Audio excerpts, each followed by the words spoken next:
Students ಇಲ್ಲಿ casting ಮತ್ತೆ six M BCom ನಲ್ಲಿ ಪ್ರಾಸೆಸ್ ಕಾಸ್ಟಿಂಗ್ ಮಾಡ್ತಾ ಇದ್ವಿ. ಒಂದು 2 ಪ್ರಾಬ್ಲಮ್ಸ್ ನ ಮಾಡಿದ್ವಿ. ಈಗ ಇನ್ನು ಒಂದು ಕ್ವಶನ್ ಮಾಡೋಣ. ಇದು 2015 ಅಲ್ಲಿ ಒಂದು 14 ಮಾರ್ಕ್ಸ್ ಒಂದು ಕ್ವಶನ್ ಇದೆ. ಕ್ವಿಕ್ ಆಗಿ ಓದ್ತೀನಿ. ಇದು ತುಂಬಾ ಸಿಂಪಲ್ ಕ್ವಶನ್ ಕೇಳಿದ್ದಾನೆ. Product X is obtained after it passes through 3 distinct processes. You are required to prepare process accounts and other accounts from the following information ಅಂತ ಹೇಳಿದ. ಅದರ್ ಅಕೌಂಟ್ಸ್ ಅಂದ್ರೆ ಯಾವ್ದು? Abnormal loss account, abnormal gain account ಮಾಡಬೇಕು. ಹೆಂಗ್ ಮಾಡೋದು ಅಂತ ಹೇಳ್ಕೊಡ್ತೀನಿ. C ಇಲ್ಲಿ ಪ್ರಾಸೆಸ್ 1, 2, 3 ಕೊಟ್ಟಿದ್ದಾನೆ. Materials, direct wages, normal loss, value of scrap per unit, output, actuals 950, 840, 750 units ಅಂತ ಕೊಟ್ಟಿದ್ದಾನೆ. 1000 units at 60 rupees per unit introduced in process 1. Production overhead rupees 1,80,000 are to be distributed as 100% of direct wages ಅಂತ ಹೇಳಿದ್ದಾನೆ. ಏನಂತೆ? 100% of direct wages. ನೋಡ ಹೆಂಗ್ ಮಾಡೋದು ಅಂತ ಹೇಳಿ. ಓಕೆನಾ? ಈಗ ಫಸ್ಟ್ ಪ್ರಾಸೆಸ್ 1 ಅಕೌಂಟ್ ಅನ್ನ ಪ್ರಿಪೇರ್ ಮಾಡೋಣ. ಸಿ ಪ್ರಾಸೆಸ್ 1 ಅಕೌಂಟ್ ಯೂನಿಟ್ಸ್ ಮತ್ತೆ ಟೋಟಲ್, ಯೂನಿಟ್ಸ್ ಮತ್ತೆ ಟೋಟಲ್. ಓಕೆನಾ? ನೋಡಿ, ಯಾವಾಗ್ಲೂ ಅಷ್ಟೇ ಪ್ರಾಸೆಸ್ ಅಕೌಂಟ್ ಅಂತ ಹೇಳಿದ್ರೆ ಇಟ್ಸ್ ಲೈಕ್ ಏನು ಕಾಸ್ಟ್ ಶೀಟ್ ತರನೇ. ಎಲ್ಲ ಎಕ್ಸ್ಪೆನ್ಸಸ್ ಏನೇನಾಗಿದೆ ಪ್ರಾಸೆಸ್ 1 ಗೆ ಎಕ್ಸ್ಪೆನ್ಸಸ್ ಅದೆಲ್ಲ ಫಸ್ಟ್ ಇನ್ಪುಟ್ ಹಾಕಿದೀವಿ. ಪ್ರಾಸೆಸ್ 1 ಅಲ್ಲಿ 1000 ಯೂನಿಟ್ಸ್ ನ ಅಟ್ 60 rupees ಪರ್ ಯೂನಿಟ್ ಗೆ ಹಾಕಿದೀವಿ. ಅಲ್ಲಿಗೆ ಎಷ್ಟು ಬರುತ್ತಪ್ಪ? 60,000 rupees ಬರುತ್ತೆ. ಕರೆಕ್ಟಾ? ಇಲ್ಲಿ ಮೆಟೀರಿಯಲ್ಸ್ ಬೇರೆ ಹಾಕಿದೀವಿ. ಮೆಟೀರಿಯಲ್ಸ್ 52,000 rupees ಹಾಕಿದೀವಿ. ಹಾಗೆ ಡೈರೆಕ್ಟ್ ವೇಜಸ್ 40,000 rupees ಪ್ರಾಸೆಸ್ 1 ಇದೆ. ಅದಾದ್ಮೇಲೆ ಪ್ರೊಡಕ್ಷನ್ ಓವರ್ ಹೆಡ್ ಅಂತ ಹೇಳಿ 1,80,000 rupees ಇದೆ. ಅವನು 100% ಆಫ್ ಡೈರೆಕ್ಟ್ ವೇಜಸ್ ಅಂತ ಹೇಳ್ತಿದ್ದಾನೆ. ಕರೆಕ್ಟಾ? ನೋಡಿ, ಡೈರೆಕ್ಟ್ ವೇಜಸ್ ಪ್ರಾಸೆಸ್ 1, 2, 3 ಎಲ್ಲ ಸೇರಿಸಿದ್ರೆ ಎಷ್ಟಿದ್ಯಪ್ಪ ಅಂದ್ರೆ 40, 60, 1 lakh ಪ್ಲಸ್ 80,000, 1,80,000. ನೋಡಿ, direct wages 1,80,000, production over head total 1,80,000. ಹೌದಾ? ನಿಮ್ಗೆ ಡೈರೆಕ್ಟ್ ವೇಜಸ್ ಎಷ್ಟಿದೆ ಅಷ್ಟೇ ಪ್ರೊಡಕ್ಷನ್ ಓವರ್ ಹೆಡ್ ಆಗಿದೆ ಅಂತ ಹೇಳ್ತಾ ಇರೋದ್ರಿಂದ ನಾನು ಪ್ರೊಡಕ್ಷನ್ ಓವರ್ ಹೆಡ್ ಎಷ್ಟಾಗ್ತಾ ಇದ್ದೀನಿ? 40,000 rupees ಆಗ್ತಾ ಇದೆ. ಅರ್ಥ ಆಗ್ತಿದ್ಯಾ? ಈಗ ಒಂದ್ ನಿಮಿಷ ಗಮನ ಇಟ್ಟು ಕೇಳಬೇಕು. 1,000 ಯೂನಿಟ್ಸ್ ಹಾಕಿದ್ದೀವಿ. ಕರೆಕ್ಟಾ? ಅವನು ಏನ್ ಹೇಳ್ತಾ ಇದ್ದಾನೆ? ನಾರ್ಮಲ್ ಲಾಸ್ ಅಂತ ಹೇಳಿ 5% ಆಗುತ್ತೆ ಅಂತ ಹೇಳ್ತಾ ಇದ್ದಾನೆ. ನೋಡಿ, ನೀವು ಯಾವುದೇ ಪ್ರೋಸೆಸ್ ಅಲ್ಲಿ ತಗೊಳ್ಳಿ, ಯಾವುದೇ ಮ್ಯಾನುಫ್ಯಾಕ್ಚರಿಂಗ್ ಪ್ರೋಸೆಸ್ ತಗೊಂಡ್ರೆ ನೀವು ಎಷ್ಟು ಯೂನಿಟ್ಸ್ ಹಾಕ್ತೀರಾ ಅದರಲ್ಲಿ ಒಂದಷ್ಟು ನಾರ್ಮಲ್ ಆಗಿ ಲಾಸ್ ಆಗೇ ಆಗುತ್ತೆ. ಕರೆಕ್ಟಾ? ಅಷ್ಟೇ ಬರಬೇಕು ಅಂತ ಏನು ರೂಲ್ಸ್ ಏನು ಇಲ್ಲ. ಕೆಲವು ಆಗ್ಬೋದು, ಕೆಲವು ಆಗ್ದೇನೂ ಇರ್ಬೋದು. ಬಟ್ ಈ ಪ್ರಾಬ್ಲಮ್ ನಲ್ಲಿ ನಾರ್ಮಲ್ ಲಾಸ್ ಎಷ್ಟು ಪರ್ಸೆಂಟ್ ಆಗಿದೆ ಅಂತ ಹೇಳ್ತಾ ಇದ್ದಾನೆ? ಯಾವುದ್ರ ಮೇಲೆ? ಇನ್ಪುಟ್ 1000 ಯೂನಿಟ್ಸ್ ಮೇಲೆ 5% ಅಂತ ಹೇಳಿದ್ರೆ ಎಷ್ಟು ಬರುತ್ತೆ? 50 ಯೂನಿಟ್ಸ್ ಅಷ್ಟು ಲಾಸ್ ಆಗಿದೆ. ಹೌದಾ? ಐ ಮೀನ್ ಸ್ಕ್ರಾಪ್ ಆಗಿದೆ. ಲಾಸ್ ಅಂತ ಹೇಳಿದ್ರೆ ಏನು? ಸ್ಕ್ರಾಪ್ ಅಂತ ಅರ್ಥ. ಈ ಸ್ಕ್ರಾಪ್ ನ ನಾವ್ ಎಷ್ಟಕ್ಕೆ ಮಾರಿದೀವಂತೆ? 40 ರೂಪಾಯಿಗೆ ಮಾರಿದೀವಂತೆ. 40 ರೂಪಾಯಿಗೆ ಮಾರಿದ್ರೆ ಎಷ್ಟು ಬರುತ್ತಪ್ಪ ಅಂದ್ರೆ ಎಷ್ಟು ಬರುತ್ತೆ? 2,000 ರೂಪಾಯಿ ಬರುತ್ತೆ. ಕರೆಕ್ಟಾ? 2,000 ರೂಪಾಯಿ ಆಯ್ತು ನಾರ್ಮಲ್ ಲಾಸ್. ಹಾಗೆ ಔಟ್ಪುಟ್ ಎಷ್ಟಪ್ಪ ಕೊಟ್ಟಿದ್ದಾನೆ? ಔಟ್ಪುಟ್ ನೋಡಿ 950 ಯೂನಿಟ್ಸ್ ಅಂತ ಹೇಳ್ತಾ ಇದ್ದಾನೆ. ಎಷ್ಟು ಅಂತ ಹೇಳ್ತಾ ಇದ್ದಾನೆ? ಅದನ್ನು ಪ್ರಾಬ್ಲಮ್ ನಲ್ಲೇ ಕೊಟ್ಟಿದ್ದಾನೆ. ನೋಡಿ, 1,000 ಯೂನಿಟ್ಸ್ ನ ಪ್ರಾಸೆಸ್ 1 ಹಾಕಿದೀವಿ. ಅದರಲ್ಲಿ 50 ಯೂನಿಟ್ಸ್ ಏನಾಗಿದೆ? ಸ್ಕ್ರಾಪ್ ಆಗಿದೆ. ಇನ್ನ ಎಷ್ಟು ಬರಬೇಕಾಗಿತ್ತು? 950 ಯೂನಿಟ್ಸ್ ಬರಬೇಕಾಗಿತ್ತು. 950 ಬಂದಿದೆ. ಅಬ್ನಾರ್ಮಲ್ ಆಗಿ ಏನು ಲಾಸ್ ಆಗಿಲ್ಲ. ಕರೆಕ್ಟಾ? ಹಾಗಾದ್ರೆ ಟೋಟಲ್ ಮಾಡೋಣ. ಟೋಟಲ್ ಮಾಡಿದ್ರೆ ಇಲ್ಲಿ 1000, ಇಲ್ಲಿ 1,92,000, 1,92,000 ಅಲ್ಲಿಗೆ ಟೋಟಲ್ ಇನ್ನೆಷ್ಟು ಬರುತ್ತೆ 1 lakh. ಅಲ್ಲಿಗೆ 950 ಯೂನಿಟ್ಸ್ ನ ಮ್ಯಾನುಫ್ಯಾಕ್ಚರ್ ಮಾಡೋದಕ್ಕೆ ನಮಗೆ ಒಟ್ಟು ಎಷ್ಟು ಖರ್ಚಾಗಿದೆ? ಹಾಗಾದ್ರೆ ಒಂದು ಯೂನಿಟ್ ಎಷ್ಟಾಗುತ್ತೆ ಅಂದ್ರೆ 1,90,000 ಡಿವೈಡೆಡ್ ಬೈ 950 ಯೂನಿಟ್ಸ್ ಆದ್ರೆ ಒಂದು ಯೂನಿಟ್ ಎಷ್ಟಾಗುತ್ತಪ್ಪ? 200 ರುಪೀಸ್ ಆಗುತ್ತೆ ಪರ್ ಯೂನಿಟ್. ಅರ್ಥ ಆಯ್ತಾ? ಇದು ಪ್ರಾಸೆಸ್ 1. ಈಗ ಪ್ರಾಸೆಸ್ 2 ತಗೋಣ. ಈ ಪ್ರಾಸೆಸ್ 2 ಅಕೌಂಟ್ ಅಲ್ಲಿ ನೋಡಿ, ಪ್ರಾಸೆಸ್ 1 ಔಟ್ಪುಟ್ ಪ್ರಾಸೆಸ್ 2 ಏನಾಗುತ್ತಪ್ಪ? ಇನ್ಪುಟ್ ಆಗುತ್ತೆ. ಎಷ್ಟಾಗುತ್ತೆ? 950 ಯೂನಿಟ್ಸ್, 1,92,000. ಕರೆಕ್ಟಾ? ಮತ್ತೆ ಒಂದಷ್ಟು ಮೆಟೀರಿಯಲ್ಸ್ ಅನ್ನ ಹಾಕಿದೀವಿ. ಎಲ್ಲಿಗೆ? ಪ್ರಾಸೆಸ್ 2ಗೆ. ಎಷ್ಟು ಹಾಕಿದೀವಿ? 39,600 ಅಷ್ಟು ಹಾಕಿದೀವಿ. ಡೈರೆಕ್ಟ್ ವೇಜಸ್ ಎಷ್ಟಾಗಿದೆಯಂತೆ? 60,000 ರುಪೀಸ್ ಆಗಿದೆ. ಡೈರೆಕ್ಟ್ ವೇಜಸ್ ಎಷ್ಟಾಗಿದೆಯೋ ಪ್ರೊಡಕ್ಷನ್ ಓವರ್ ಹೆಡ್ ಕೂಡ ಅಷ್ಟೇ ಆಗುತ್ತೆ ಅಂತ ಹೇಳಿದ್ದಾನೆ. ಕರೆಕ್ಟಾ? ಅಡ್ಜಸ್ಟ್ಮೆಂಟ್ ಅಲ್ಲಿ 100% ಅಂತ ಹೇಳಿದ್ದಾನೆ. ಈಗ ಪ್ರಾಸೆಸ್ 1 ಅಲ್ಲಿ ನಾರ್ಮಲ್ ಆಗಿ ಎಷ್ಟು ಸ್ಕ್ರಾಪ್ ಆಗುತ್ತೆ ಅಂತ ಹೇಳಿದಾನೆ? 10% ಅಂತ ಹೇಳಿದಾನೆ. ಅಲ್ಲಿಗೆ 950 ಯೂನಿಟ್ಸ್ ನ ಇನ್ಪುಟ್ ಮಾಡಿದ್ರೆ ಇದರಲ್ಲಿ 10% ಅಷ್ಟು ಏನಾಗ್ತಾ ಇದೆ? ನಾರ್ಮಲ್ ಲಾಸ್ ಆಗ್ತಾ ಇದೆ. 95 ಯೂನಿಟ್ ನಾರ್ಮಲ್ ಲಾಸ್ ಆಗ್ತಾ ಇದೆ, ಸ್ಕ್ರಾಪ್ ಬರ್ತಾ ಇದೆ. ಎಷ್ಟಿಗೆ ಸೇಲ್ ಮಾಡ್ತಾ ಇದೀವಂತೆ? 80 ರೂಪಾಯಿ ಮಾಡ್ತಾ ಇದ್ರಂತೆ. ಎಷ್ಟಾಗುತ್ತೆ? 7,600 ರುಪೀಸ್ ಅಷ್ಟು ದುಡ್ಡು ಬರ್ತಾ ಇದೆ. ಕರೆಕ್ಟಾ? ಈಗ ಔಟ್ಪುಟ್ ಎಷ್ಟಪ್ಪ ಇದೆ? ಔಟ್ಪುಟ್ 840 ಯೂನಿಟ್ಸ್ ಇದೆ. ಕರೆಕ್ಟಾ? ಒಂದು ನಿಮಿಷ ಎಲ್ಲರೂ ನೋಡಿ, ನಾನು ಪ್ರಾಸೆಸ್ 2ಗೆ ಒಟ್ಟು 950 ಯೂನಿಟ್ ಹಾಕಿದ್ದೆ. ಕರೆಕ್ಟಾ? ಅದರಲ್ಲಿ 95 ಯೂನಿಟ್ ನಾರ್ಮಲ್ ಲಾಸ್ ಆಗಿದೆ. ಕರೆಕ್ಟಾ? ಹಾಗಾದ್ರೆ ಇನ್ನು ಎಷ್ಟು ನಮಗೆ ಪ್ರಾಡಕ್ಟ್ ಔಟ್ಪುಟ್ ಬರಬೇಕಾಗಿತ್ತು? 855 ಬರಬೇಕಾಗಿತ್ತು. ಕರೆಕ್ಟಾ? ಈಗ ನೀನು 950 ಮಷಿನ್ ಹಾಕಿದ್ರೆ ಮೆಟೀರಿಯಲ್ 950 ಕೆಜಿ ಹಾಕಿದ್ರೆ, ಹೌದಾ? ಅದರಲ್ಲಿ 95 ಕೆಜಿ ಸ್ಕ್ರಾಪ್ ಆದ್ರೂ ಕೂಡ ಇನ್ನ ಎಷ್ಟು ಬರ್ಬೇಕು ನಮ್ಗೆ? 855 ಬರ್ಬೇಕು. ಆದ್ರೆ ಎಷ್ಟು ಬಂದಿದೆ? ಅಲ್ಲಿಗೆ ಇನ್ನ 15 ಯೂನಿಟ್ ಕಡಿಮೆ ಆಗಿದೆ. ಏನಾದಂಗದು? ಅದನ್ನ ಅಬ್ನಾರ್ಮಲ್ ಲಾಸ್ ಅಂತ ಹೇಳ್ತಾರೆ. ಅರ್ಥ ಆಗ್ತಿದ್ಯಾ? ಸೊ ಅದನ್ನೇ ನಾನು ಇಲ್ಲಿ ಅಬ್ನಾರ್ಮಲ್ ಲಾಸ್ 15 ಯೂನಿಟ್ಸ್ ಅಂತ ಹೇಳ್ತೀನಿ. ಈಗ ಒಂದ್ ನಿಮಿಷ ಎಲ್ಲರೂ ಕೇಳಿಸ್ಕೋಬೇಕು. ಸರ್ ಇದೇನೋ ಎಲ್ಲ ಗೊತ್ತಾಯ್ತು ಸರ್, ಇದೇನೋ 950 ಆಯ್ತು, ಇದು 950 ಆಯ್ತು. ಕರೆಕ್ಟ್? ಟೋಟಲ್ ಮಾಡಿದ್ರೆ ಈಗ ಈ ಅಬ್ನಾರ್ಮಲ್ ಲಾಸ್ 15 ಯೂನಿಟ್ಸ್ ವ್ಯಾಲ್ಯೂ ಎಷ್ಟು? ಈ ಔಟ್ಪುಟ್ ವ್ಯಾಲ್ಯೂ ಎಷ್ಟು? ಕರೆಕ್ಟಾ? ಅದನ್ನು ಕ್ಯಾಲ್ಕುಲೇಟ್ ಮಾಡಬೇಕು. ಅದನ್ನ ಹೆಂಗ್ ಮಾಡೋದು ಸರ್?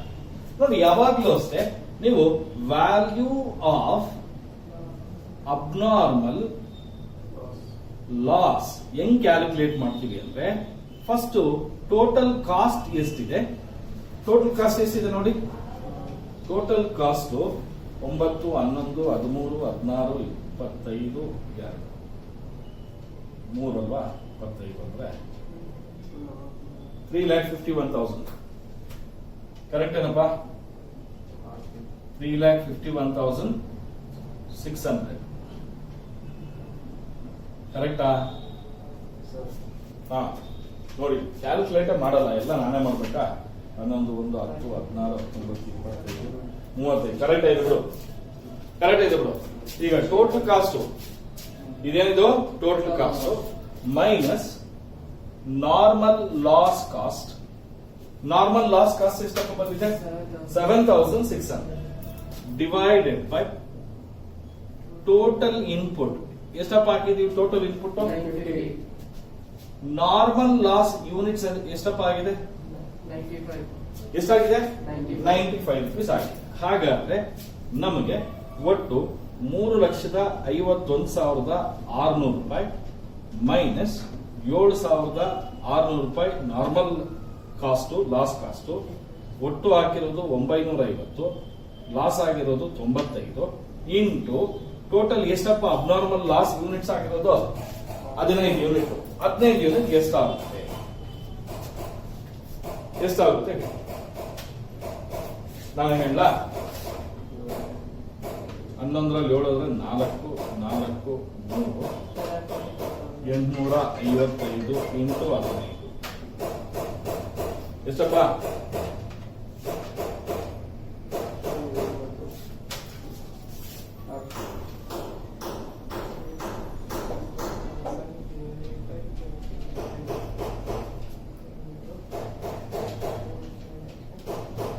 ಹಾ ಹೇಳಿ ಬೇಗನೆ.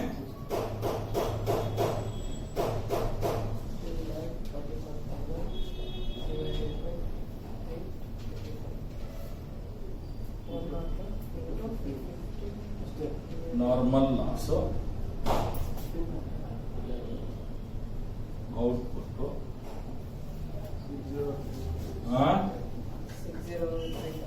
ಏನೋ 6036 ಅಂತ ಹಾಕ್ತೀನಿ. ಅದಕ್ಕೆ ಇಷ್ಟೊತ್ತು ಬೇಕಾ? 6036 rupees ಅಷ್ಟು ಅಬ್ನಾರ್ಮಲ್ ಲಾಸ್ ವ್ಯಾಲ್ಯೂ ಆಗಿದೆ. ಕರೆಕ್ಟಾ? ಈಗ ನಮಗೆ ಅಬ್ನಾರ್ಮಲ್ ಲಾಸ್ ವ್ಯಾಲ್ಯೂ ಬಂತು. ಈಗ ಔಟ್ಪುಟ್ ವ್ಯಾಲ್ಯೂ ಕ್ಯಾಲ್ಕುಲೇಟ್ ಮಾಡಬಹುದು ತಾನೆ. ಈಗ 3,51,000 ಇದನ್ನ ಟೋಟಲ್ ಮಾಡಿ ಇಲ್ಲ ಹಾಕ್ತೀನಿ. ಈ ಟೋಟಲ್ ಅಲ್ಲಿ ಇವೆರಡನ್ನು ಮೈನಸ್ ಮಾಡಿದ್ರೆ 10 4 6 10 7 7 9 16 1 14 21 2 3 3,37,964 ಬರ್ತಾ ಇದೆ. ಓಕೆನಾ? ಈಗ 3,37,964 ಡಿವೈಡೆಡ್ ಬೈ 840 ಮಾಡಿದ್ರೆ ಒಂದು ಯೂನಿಟ್ ಎಷ್ಟು ಬರುತ್ತೆ? 402.30 ಪರ್ ಯೂನಿಟ್ ಬರುತ್ತೆ. ನೋಡಿ, ಇದರ ಮಾಡೋ ಉದ್ದೇಶನೇ ಒಂದೊಂದು ಯೂನಿಟ್ಗೆ ಈಚ್ ಪ್ರಾಸೆಸ್ ಅಲ್ಲಿ ಒಂದೊಂದು ಯೂನಿಟ್ ಎಷ್ಟೆಷ್ಟು ಆಯ್ತು ಅಂತ ಕ್ಯಾಲ್ಕುಲೇಟ್ ಮಾಡೋ ಉದ್ದೇಶನೇ. ಅರ್ಥ ಆಗ್ತಿದ್ಯಾ? ಈಗ ಪ್ರಾಸೆಸ್ 2 ನಲ್ಲಿ ಆಗಿರ್ತಕ್ಕಂತಹ ಔಟ್ಪುಟ್ ಬಂದಿರೋ ಔಟ್ಪುಟ್ ಪ್ರಾಸೆಸ್ 3 ಗೆ ಏನಾಗುತ್ತೆ? ಇನ್ಪುಟ್ ಆಗುತ್ತೆ. ಅಲ್ಲಿಗೆ 3,37,964 ಆಯ್ತು. ಮೆಟೀರಿಯಲ್ಸ್ 3 ಗೆ 59,240 ಹಾಕಿದೀವಿ. ಡೈರೆಕ್ಟ್ ವೇಜಸ್ ಬಂದು 80,000 ಆಗಿದೆ. Production over head direct wages ಎಷ್ಟಿದೆಯೋ ಅಷ್ಟು ಅಂತ ಹೇಳ್ತಾ ಇದ್ದಾನೆ. ನಾರ್ಮಲ್ ಲಾಸ್ 840 ಯೂನಿಟ್ಸ್ ಇನ್ಪುಟ್ ಮೇಲೆ 15% ನಾರ್ಮಲ್ ಲಾಸ್ ಅಂತ ಹೇಳ್ತಾ ಇದ್ದಾರೆ. 15% ಎಷ್ಟು ಬರುತ್ತೆ ಹೇಳಿ? 84 42 86 112.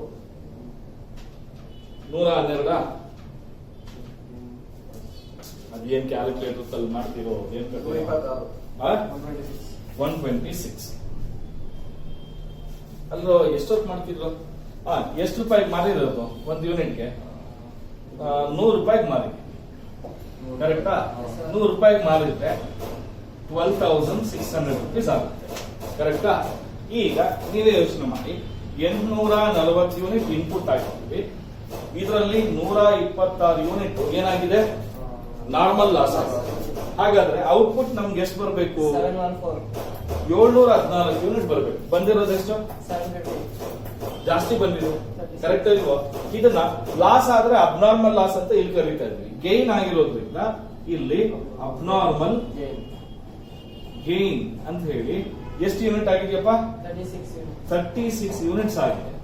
ಈಗ ಇದ್ರ ಬೆಲೆ ಕಂಡುಹಿಡಿಬೇಕು, ಔಟ್ಪುಟ್ ಬೆಲೆನೂ ಕಂಡುಹಿಡಿಬೇಕು. ಕರೆಕ್ಟಾ? ಈಗ ನಾನೇನ್ ಮಾಡ್ತೀನಿ, ವ್ಯಾಲ್ಯೂ ಆಫ್ ಅಬ್ನಾರ್ಮಲ್ ಗೇನ್. ನೋಡಿ, ಟೋಟಲ್ ಕಾಸ್ಟ್ ಸೇಮ್ ಫಾರ್ಮುಲಾನೇ, ಏನು ಚೇಂಜ್ ಇಲ್ಲ. ಟೋಟಲ್ ಕಾಸ್ಟ್ ರಫ್ ಆಗಿ ತಿಳ್ಕೊಳ್ಳಿ ಎಷ್ಟು ಅಂತ ಹೇಳಿ. ಯಾಕೆಂದ್ರೆ ಅಬ್ನಾರ್ಮಲ್ ಗೇನ್ ಇಲ್ಲ ನಮ್ಗೆ, ಅದನ್ನೇ ಕ್ಯಾಲ್ಕುಲೇಟ್ ಮಾಡ್ಬೇಕಲ್ವಾ. ಇಲ್ಲಿವರೆಗೂ ಎಷ್ಟಾಗಿದೆ ನೋಡಿ, ನಾನೇ ಹೇಳ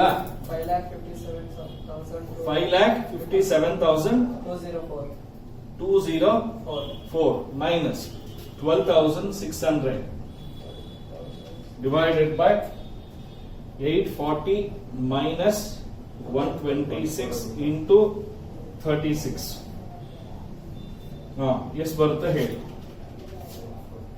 ನಾನು ಹೇಳ 4 0 6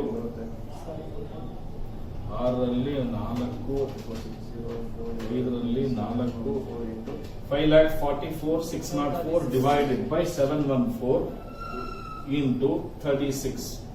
27,459. 27,459 ಅಂತಾನೆ ಬರ್ಬೋದು.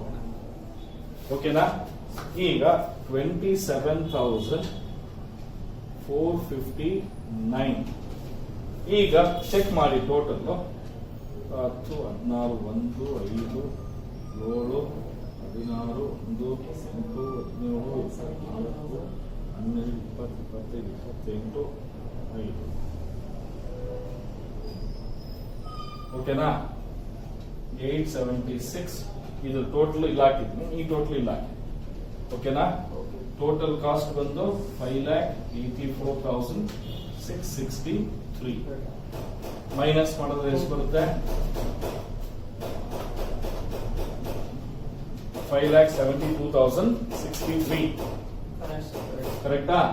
ಈಗ 5,72,63 ಡಿವೈಡೆಡ್ ಬೈ 750 ಹೇಳಿ ಎಷ್ಟು ಬರುತ್ತೆ?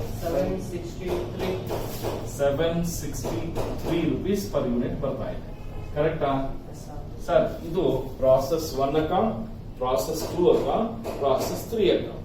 ಪ್ರಾಸೆಸ್ 2 ಅಕೌಂಟ್ ಗೆ ಅಬ್ನಾರ್ಮಲ್ ಲಾಸ್ ವ್ಯಾಲ್ಯೂ ಹೆಂಗ್ ಕ್ಯಾಲ್ಕುಲೇಟ್ ಮಾಡೋದು, ಪ್ರಾಸೆಸ್ 3 ಗೆ ಅಬ್ನಾರ್ಮಲ್ ಗೇನ್ ಅಕೌಂಟ್ ಹೆಂಗ್ ಮಾಡೋದು ಅಂತ ಹೇಳ್ಬಿಟ್ಟು ಇಷ್ಟು ಮಾಡೋದು ನೋಡಿ 14 ಮಾರ್ಕ್ಸ್ ಬರುತ್ತೆ. ಓಕೆನಾ?